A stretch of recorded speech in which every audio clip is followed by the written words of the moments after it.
Katie Books Productions presents Lennie Gray, an audio drama, written, produced, and narrated by Earl Sewell. Previously on Lennie Gray. There was absolute quiet, but Curly could see and hear John perfectly. Water was cascading off of John's black hat, and his eyes were as red as always. Placing Willie in Curly's arms, John said, "I got him. Pulled him out of the water. Ain't his time just yet." Thank you." Leaning forward, John, the one-armed gravedigger, purposely spoke in Curly's ear. "Your boy was born in the 6th month on the 6th day at 6 p.m. under a full moon that was blood red. It's a bad sign and means many things, but mostly he's gonna spend a lot of time going through hell." Confused and angered by what John said, Curly took a few steps back from him. Curly wanted to hit the man, but he couldn't because Willie was in his arms and he had Bud on his shoulders, pulling his hair and holding on for dear life. John's words were like an infection, swirling around in Curly's head, and he couldn't get them out. John's voice seemed to be hitting every corner of Curly's mind. Yelling out loud, Curly asked, "What did you just say to me?" He blinked his eyes several times so that he could see John, but he was gone. Then, it was as if his ears became unclogged because he heard sound again. "You got him, Curly?" Lennie Gray asked, rushing up to him. John's voice disappeared out of Curly's mind. Speaking sluggishly and clumsily, Curly said, Yeah, I got him."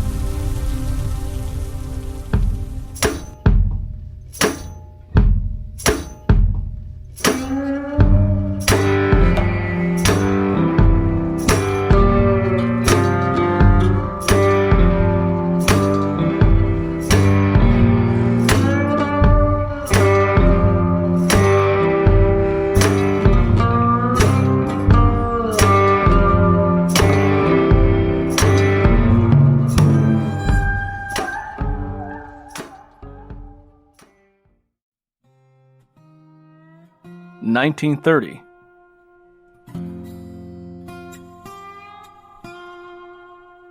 Lennie Gray missed Tangy, who died along with her unborn baby in the flood of 1927.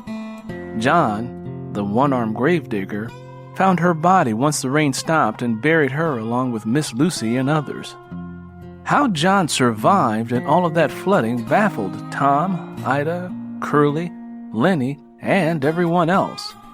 People on the Bettis plantation didn't understand why he had not drowned in water that was deep enough to swallow entire homes. After the flood, President Calvin Coolidge set up tent cities and sent medical assistance to provide shelter for white families and to help them fight off the disease that followed. Black folks had to make it through the difficult time on their own. A lot of black folks died from the disease that followed, which kept John busy digging one grave after another. It was months before people were able to come back and rebuild. Black folks had to use the same water-soaked and rotted wood to rebuild their shanties. In October of 1929, the stock market crashed, and for the first time, white folks fell into dearth. Mr. Bettis lost a lot of his wealth and asked every one of his sharecroppers to stick around until things got better. He told them that they would have to get by as best as they could until then. Curly and Lennie Gray didn't think much of it because they had always lived in poverty and didn't notice much of a difference. However, for those who had fallen from their lives of privilege and abundance, life placed heavy weights on their shoulders. Many who were not used to standing in soup lines or begging for food fell into deep despair. The people of the Bettis plantation lived with one foot on solid ground and the other dangling dangerously over a plot in the ground. The hardship of existing in a society that forced them to conform to scarcity and lack was difficult. During the Depression, Lennie Gray's private dream of moving to a place like Harlem died. She had more pressing concerns. One of the biggest was keeping Curly from attacking her. Even with his crippled hand, Curly could still leave bruises and bloody lips. His aggression towards her came from his lack of self-worth and learned self-helplessness. He projected all of his rage and frustration onto Lennie Gray whenever the mood hit him. Then, once he realized he'd wounded the woman he loved, he'd cry, drink, and have sex to numb out so that he would not have to own his deplorable actions. Lennie Gray began to think about her boys, Bud and Willie. When Bud was 5 years old, he almost died because he caught rheumatic fever. A year later, Bud was injured when the family mule got spooked and tossed him off the back of the wagon.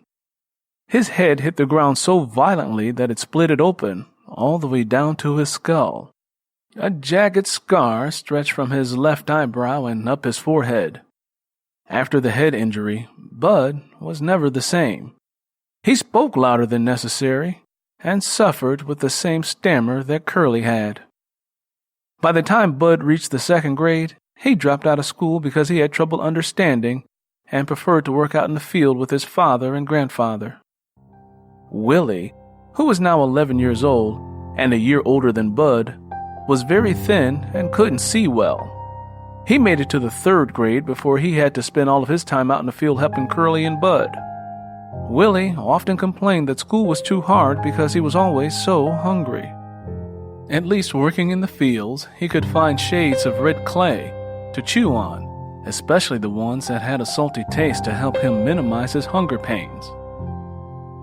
Lennie Gray and Mary, who had just turned 12 and recently started her monthly cycle, were sitting on the front porch of their poorly rebuilt shanty. Lennie Gray glanced at Mary and gazed in awe at how quickly she'd grown up. Mary was tall like Curly and had lanky arms and legs. Her hair was sandy brown and her breasts were just starting to bud. When Mary had her first cycle, she came to Lennie Gray, believing that she had somehow cut herself. "You ain't cut yourself, child. Your time done just come." Confused, Mary asked, "What time?" Thinking of the best way to explain it, Lennie Gray paused. She thought about when her time had come and how her stepmother got mad at her and told her not to bother her. She had to go to Tangy May's mother, who told her that her time had come and gave her a piece of cloth to place between her legs.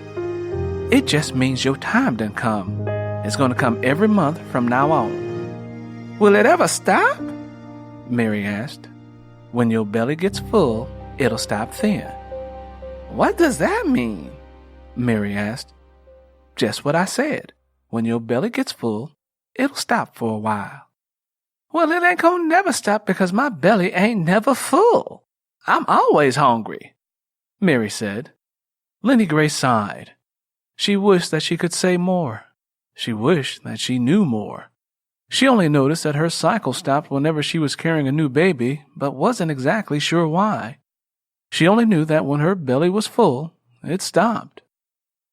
Lennie Gray knew it wouldn't be long before men would start looking at Mary differently. In the back of her mind, though, Lennie Gray knew that when she fully blossomed, she was at risk of her virtue being taken by force, like Tangy May's had.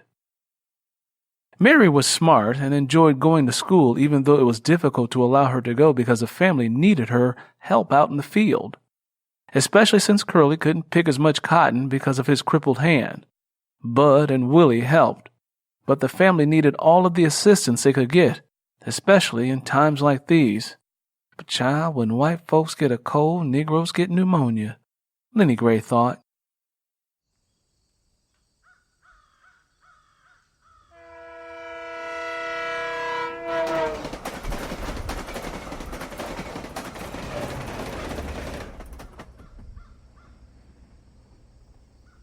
Mary was the lucky one because she had made it to the 8th grade and looked forward to going to high school. However, Lennie Gray knew that the family couldn't afford to keep her in school. Mary's dream had to die for survival's sake. Lennie Gray was waiting for the right time to tell Mary the disappointing news. For now, though, Lennie Gray was sitting on a stool next to Mary, passing the time by showing her how to sew a quilt for the chilly Mississippi nights. She knew that Mary hated having to huddle close to her brothers on the floor to keep warm at night. "Looks like your nature done started happening to you up top," Lennie Gray said, paying attention to Mary's chest. Feeling self-conscious and awkward, Mary shrank. "I hope not." "Oh, that ain't nothing to be worried about. Happens to all women." "I ain't worried. I just ain't in no rush to be grown today." "What do you mean by that?" "Some days I just want to be a little girl, and other days I want to be a full-grown lady," Mary said. "Don't be around rushing your age. Try to stay as young for as long as you can. Things happen to girls who grew up too fast," Lennie Gray said. "I'm about to go to high school, first in the family to go. My teacher say I'm the best student she done had. I read and write good, and the teacher said that going to high school is important. But ain't no high school around here. Teacher say I gotta go all the way to Greenwood, which is over 20 miles away. I'm going to have to get up real early to get there on time," Mary said. "Getting food in your belly is more important right now, child." Lennie Gray's voice was anguished. "I know, Mama, but I don't eat much. Shoot, ain't enough food around here to feed a mosquito." "But I don't say nothing," Mary responded.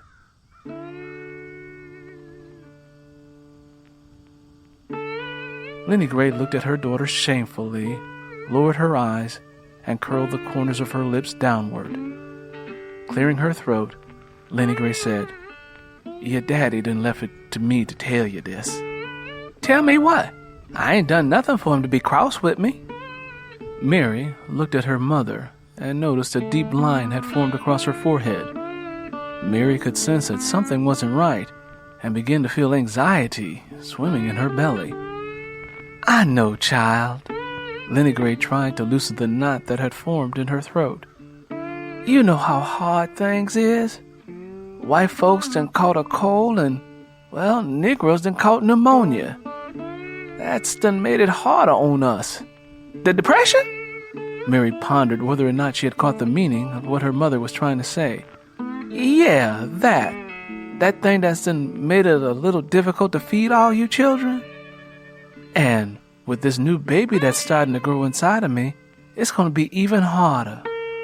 So, your daddy done decided it's time for you to stop schooling and come out in the field and work." "How he figure that? He got Bud and Willie helping him." Mary unapologetically raised her voice. "That ain't got nothing to do with the way things is. Times is hard, child. When and if this here baby come, that's another mouth to feed. My body can hardly take carrying this baby. You know how many I done lost over these years. I lost count after the last baby died. It's so hard trying to feed myself and stay strong enough to carry a baby inside my body. I've been eating chalk and dirt to curb my hunger pain so you children and your daddy can eat what little we got. I'm the one who needs to be eating more. Now, you done got the most schooling out of anybody in the family. Schooling ain't gonna help us survive. We got to eat, Mary. And as I get further along with this baby, I'm gonna need your help. And there won't be no time for no schooling." "I don't want to be in the field. Maybe my teacher could give me a job and I could help out that way." Mary's voice quaked and Lennie Gray felt the energy transfer of her pain. To distract her mind from the prickle of her emotions, she reached into her apron pocket and removed a handful of red dirt that she had gotten from the side of the road. While she ate it, Mary started to cry. "Don't sit here and start crying. Schooling ain't nothing to cry over." Lennie Gray regretted saying the words the moment they passed through her lips. Deep inside, she heard her younger self whispering. It reminded her of how she had argued with her father about going to school when she was a little girl. Lennie Gray worked hard to lasso it and push it deep inside of her. Taking a slow and hard swallow, she said, "This is just the way things is right now. Once things get a little better, maybe you can go back to school and finish your schooling." "I don't want to wait, Mama." The words were too much for Mary to bear, because she knew it was highly unlikely that she'd ever get a chance to go back to school if she stopped. "It really ain't meant for you to be in high school. Ain't nobody around here got children going to high school. Maybe one day when things get better and you are older, you will have children of your own, and you can send them to high school. Then they can teach you all that they learned." No matter how much Lennie Gray tried to soften the blow, she knew it wouldn't ease the ache in Mary's heart or hers. Lennie Gray smeared away a tear that had begun to form in the corner of her eye before it dripped down her cheek.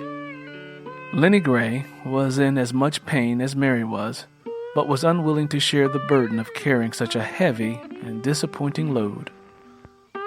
"I want to go to school. I don't want to work in the field." Mary's quiet sniffles grew into soft moans. "Stop that crying. Ain't gonna do you no good. You need to grow some thicker skin, child. This world we live in ain't all sunshine and rainbows, and ain't nothing we can do about it. Besides, being in school ain't gonna amount to nothing around here. You ain't gonna go from shit to sugar around here just 'cause you went to high school." Lennie Gray had a hard time recognizing her own voice and how icy and empty it was. Naively, Mary said, "I can't help it. I could have gotten a job at Mr. Bettis' store. He likes our family. He knows we good people." "Child, you're getting beside yourself. That's not the natural order of things. You need to get that out of your head before someone beats it out of you. That man ain't gonna let no colored gal run his store. You need to get your head out the clouds, Mary. The best you can hope for from Mr. Bettis is to be his house girl, and that comes with a whole lot of trouble that you don't know nothing about." "Then why am I in school if I can't do nothing with my learning except work in the field?" Mary asked.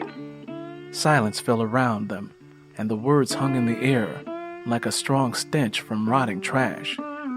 "I don't feel like sewing no more."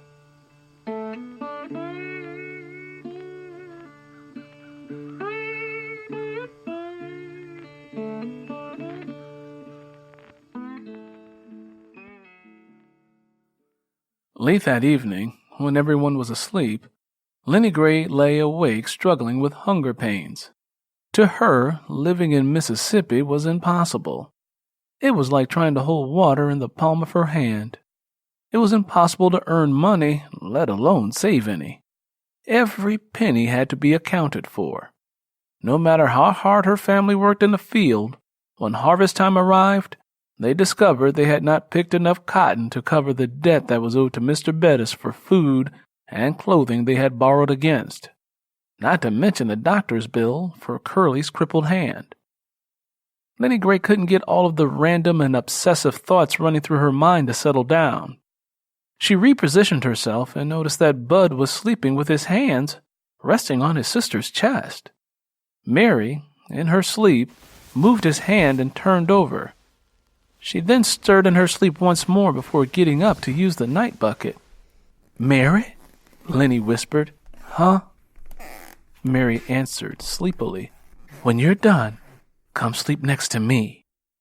"Okay," Mary mumbled. When she was done, she came over and snuggled up against Lennie Gray's back. Once Lennie Gray was certain that she had gone back to sleep, she shook Curly's shoulder. "Curly, you sleep?" she whispered. Lennie Gray knew that he was, but she wanted to wake him. "Curly!" What?" Curly sat straight up. He heard a sound coming from outside. "Shit!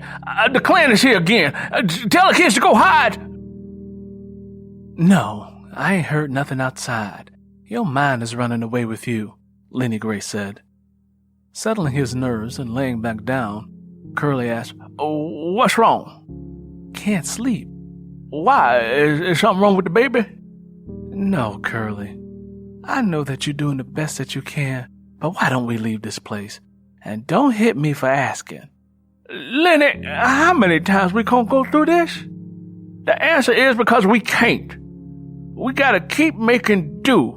Besides, Mr. Bettis says against city law to leave and still owe a plantation owner.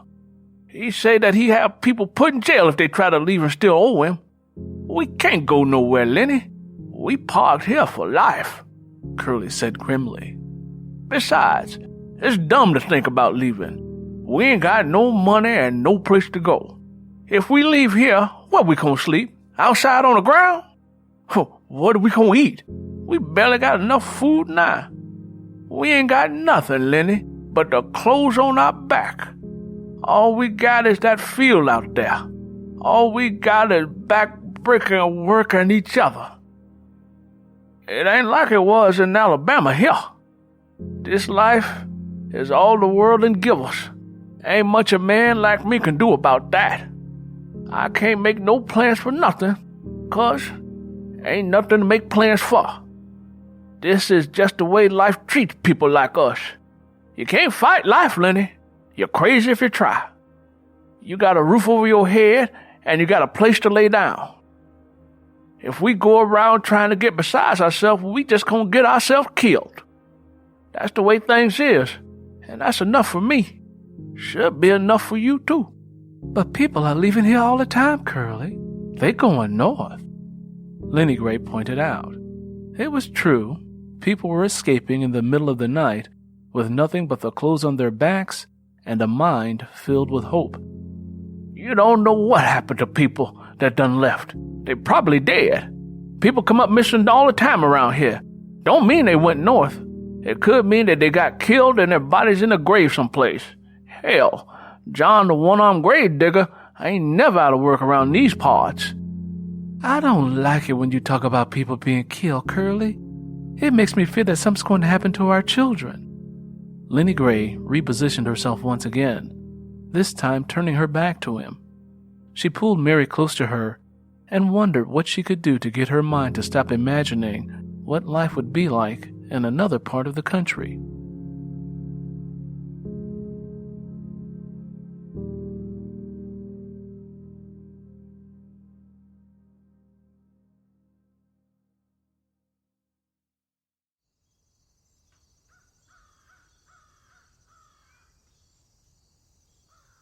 The following evening at sunset, Lennie Gray saw Curly, Bud, and Willie coming down the road. When they got close enough, Bud and Willie raced each other to the porch. Bud was slightly taller than Willie, but not by much. When they arrived at the porch step, Willie said, "We done seen a dead body, Ma." Willie wiped sweat from his forehead with the front part of his shirt. Sure did. Bud's words clumsily exited his mouth the same way Curly's stammer did whenever he got upset. "What are y'all talking about?" Lennie Gray asked with wide eyes and a shaky voice. The man was dead," Bud repeated what Willie said. Bud screamed when he saw the dead man. Willie pointed his finger at his brother. Feeling his throat tighten as if a rope were around his neck, Bud fretfully told what he saw. His neck was like this here. Bud turned his neck to an awkward position. "And his eyeball was like this here. Flies was all around him, too, and he stank real bad." "Y'all weren't afraid?" Mary asked, feeling anxiety, as if she saw the body with her own eyes. "Yeah, a little bit," Willie admitted. "Curly, what's all this talk about dead bodies?" Lennie Gray asked as he walked up, looking worried. Curly wiped away beads of sweat with a rag he had removed from the rear pocket of his overalls. "The Klan done killed somebody, I guess," Curly said, looking shaken by what he saw. "Mary, Bud, Willie, y'all go inside," Lennie Gray said fretfully. Neither of them obeyed their mother. "Body look like it's been dead for a while, Lennie," said Curl. "John, one-armed grave diggers, on his way over there now to get the body and bury it." "I'm glad Daddy done told us how not to get caught," Bud said, tripping over his words. "Klan ain't never gonna catch me 'cause I'm too quick and too smart." "Grandpa and Daddy done showed us how to stay away from trouble with white folks," Willie chimed in, all knowingly. Don't look white people in the eyes," Bud began to repeat the code of conduct. "If you see a white person coming, move out of the way," Willie continued. "They beat him first, then they hung him." Looked like the tree branch broke and the body fell to the ground. Curly tried his best not to sound too concerned, but Lennie Gray had come to know the tone of his voice when he was afraid, even though he didn't like to admit to feeling that way. Curly squatted down and drew the letter W in the dirt. Remember, boys, when you see this letter here, anywhere, it means that it ain't no place for colored folks. Curly, we got children. Anything could happen if we stay here. Lennie Gray began pacing anxiously. Lennie Gray's mind created a horrible narrative that ran in a loop and would not turn off. She had not seen the body, but was traumatized knowing that her children had. They'll be fine, Lennie, as long as they do like I'm telling them. Ain't nothing gonna happen. Curly tried to reassure her. We should move up north, Mary said. When the words hit Curly's ears, he felt as if he had been hit from behind. You sassing me, girl? Curly's cavalier mood changed from dark to pitch black in a heartbeat. I ain't sassing nobody. Who done told you about moving up north? His tone had shifted and was now loaded with hostility. I read it in the newspapers that the teacher bought with her from up north. The papers say that black folks got it better in New York and Detroit. They got jobs, better living conditions, and folks ain't being killed over nothing up there. We ain't going north. Curly's voice boomed, and Mary flinched with fear. Bud and Willie quietly backed away and out of his grasp. They all knew that Curly had a temper, and he wouldn't think twice about grabbing a switch and beating what he called good sense into them. Once, he beat Willie for asking him for shoes that fit.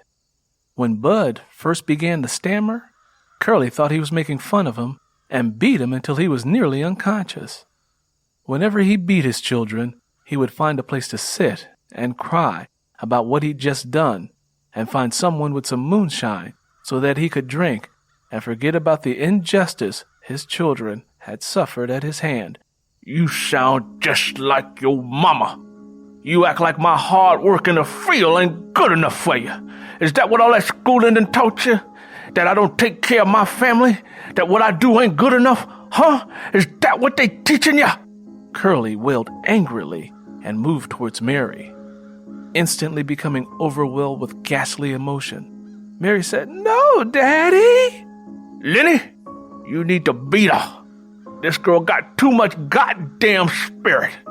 If she got the nerve to be sassing me with that mouth of hers, she's gonna mess up and sass the wrong somebody. And that wrong somebody's gonna be white folks. This girl is gonna get herself killed. She done got too much schooling, Lennie, and she is spot rotten. Curly. Lennie Gray whispered his name in an effort to calm his unbridled frustration. You listen to me good.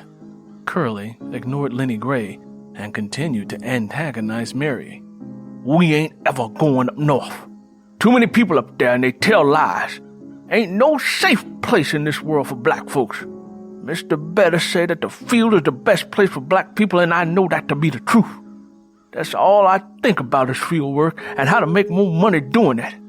The north ain't no better than it is where we at. Mr. Bettis done told me all about how folks up north come down here tricking black people with all those fancy talk and tall tales. He done told me a lot of peoples ain't never made it up north. He done seen them dead because they brought trouble on themselves. He said he went to New York one time and he saw all the black people on the street begging for money and sleeping in boxes. He said when they found out that he was a good quality man, they started begging him to come back so they could do field work for him. And he said to him, I got enough good niggers. And that's what we is, good niggers. We don't think about nothing, we don't do nothing, and we ain't never gonna try to do nothing more than we allowed to do. That ain't what I read, Daddy. Mary found the courage to challenge Curly's belief, which she did not share. Who do you think you talking to? Who do you think is telling you the real truth? That lying-ass teacher with a bunch of letters on a piece of paper that lie? Or me? Curly met his daughter's gaze with a stern and unyielding glare that dared her to say another word. She knew that if she had, Curly would be on her faster than flies on shit. Mary dropped her eyes and looked at the ground, defeated. You see that, Lenny? That's what schooling done for her. It's got her trying to rise up against me. Curly, she didn't mean it like that. Lennie Gray spoke up for Mary. I know exactly what she meant. She be thinking that I was dumb and I don't know nothing. But if it wasn't for me, she'd be dead. I'm the one who protects us. I'm the one who keeps trouble away. Curly thumped his chest mightily several times. Curly, that's enough. She don't know no better. She ain't lived like we done lived. She ain't seen the things we done seen. She's still a baby learning her way, Lennie Gray said as tenderly as she could. Well, she better start learning quicker. Curly snarled. I'm sorry, Daddy. Mary was in tears. She walked over to him, smashed her face against his chest, and wrapped her arms around him. Curly was not expecting that type of reaction and didn't know what to do. Mary's strong and submissive hug felt like a mule had just kicked him in his gut. He looked at Lennie Gray, then his sons, and then down at Mary, who was holding on to him. What's wrong with you, girl? Turn me loose. Curly pulled her away from him. You making a fool of yourself carrying on this way. Curly looked into his daughter's sad brown eyes and felt something break. He didn't want to know what broke. All he wanted was not to deal with the transference of ache that Mary had just shared with him. I gotta get a drink, Curly announced as he got Mary to release him. Then he turned on his heel and walked away. Boys, go with your daddy. Make sure nothing happens to him. Lennie Gray shooed them away. I don't want to go. Bud trembled nervously. When he get to drinking that moonshine, he gets real crazy. Willie? Lennie Gray looked at the braver of the two. All right, he said, and ran to catch up with his father.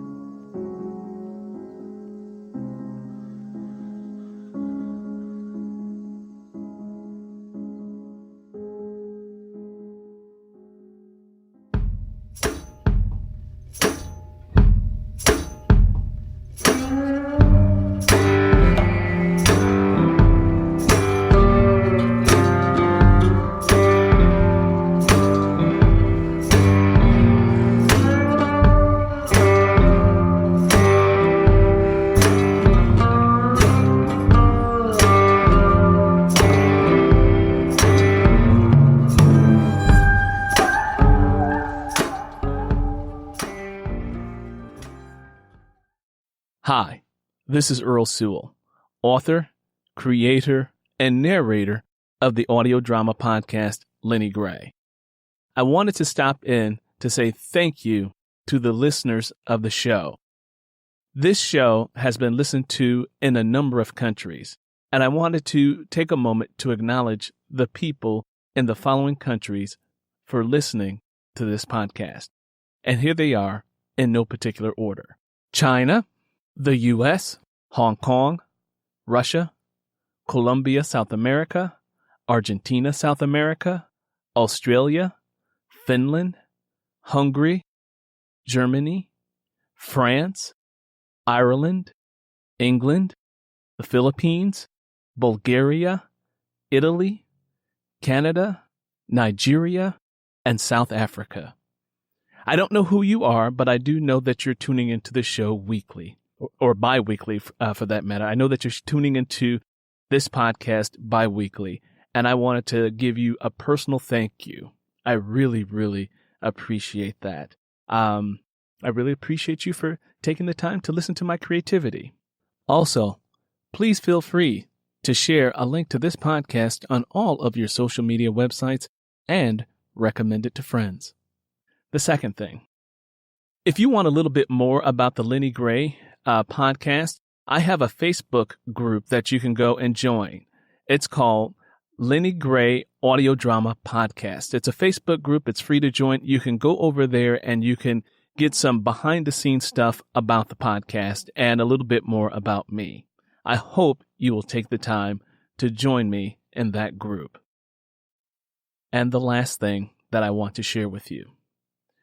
Lennie Gray is just one of about 25 novels I've written. Lennie Gray is one that I turned into a podcast.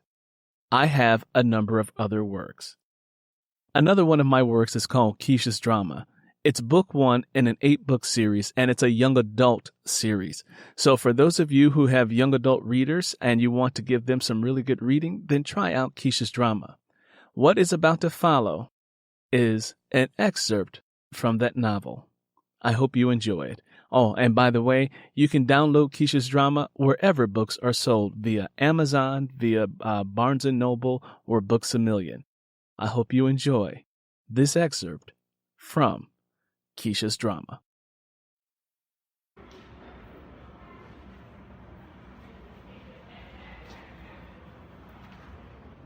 I'm really not the type of girl who likes to get caught up in a lot of drama.